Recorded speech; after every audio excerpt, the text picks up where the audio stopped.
Good morning and welcome to today's adult story time. If you remember, this summer we're taking our stories from books called The Other Side of the Story, and they're twisted fairy tales. I know everybody liked the fractured fairy tales that we have shared in past summers, so twisted fairy tales seem to be the order of the day. Today's story is entitled Trust Me, Jack's Beanstalk Stinks. And it is the story of Jack and the Beanstalk as told by the giant. And it was written by Eric Braun. So let's get started. People think it's easy being a giant. You get to be rotten, grumpy, and loud. You're big and you're tough. You have gobs of treasures, and nobody tells you to behave. Giant life is no picnic, though. It's hard to find shoes that fit. My knees hurt from the weight of my huge body, and I'm always hungry. Always. But the worst thing, humans. Humans are part of a balanced giant's breakfast. But when you're not eating them, they're a real pain. Sometimes they laugh at me behind my back. They call me stinky and fatso. They ring my doorbell and run away. Ha, ha, ha, very funny. This boy named Jack was extra bold. He came up through the clouds one day while I was out gathering a small breakfast. He tricked my wife into feeding him, then hid in my house. I mean, come on, would he hide inside a human's house? That's a crime. Well, he didn't trick me. I could smell him. He smelled delicious. Fee, fi, fo, fum, I said. In giant, this means something like, go on home now. I promise I won't eat you. But he stayed in his hiding place, the little rat. After breakfast, I took a nap like I always do. Eating makes me tired. And when I did, Jack stole a bag of gold. Humans, nutritious and sneaky. Sometime later, Jack came back again, and again he tricked my wife into letting him inside.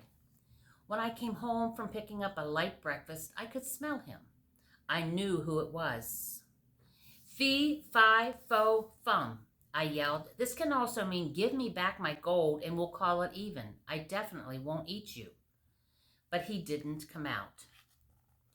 Just like before, I ate my meal and tried to forget about Jack. I relaxed with my goose, the one that lays the golden eggs. Soon I took a little snooze. Of course, that pesky boy couldn't let a guy rest. You know what he did? He stole my goose, the lousy, no-good, miserable thief. The last time Jack came around, I called out, fee, fi, fo, fum. This can even mean, darn it, I'm really angry now.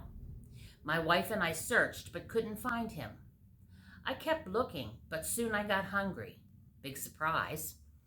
After breakfast, I enjoyed some lovely music. My golden harp sang to me, and the sound was even sweeter than boyberry pie. I rested my eyes a bit. I'd finally forgotten about Jack. The next thing you know, my harp is calling, Master, Master. Jack was running off with it, and I thundered after. I almost caught up to them, too, but they disappeared into the clouds. And there it was, a big beanstalk. Jack was climbing down it. Well, I'm a smart guy. I know a dangerous thing when I see it. I didn't want to go down there. No way. But then my harp called me out again. So down I went. Down, down. The stalk was wobbly, but I kept going. The beanstalk shook once, twice, then toppled over. Jack had chopped it with an axe. I fell and broke my crown. That's an old-fashioned way of saying I whacked my head real good. Even if you're a big, tough giant, that hurts. My wife said I should forget about Jack, but sometimes I still look through the hole in the clouds. Jack and his mother got rich selling golden eggs. They fattened up nicely, and Jack got married. My golden harp sang at their wedding. It was a lovely party. I'll tell you one thing. Someday, when my crown feels better, I'm going down there to get my stuff back. Maybe I'll grab lunch while I'm there too. The end. Thank you for joining us today for our story about Jack and the Beanstalk as told by the giant. We hope you enjoyed it. Come back again. We have more twisted fairy tales in store for you for the rest of the summer. Have a good day, and until next time, stay safe, be healthy, and have a wonderful week.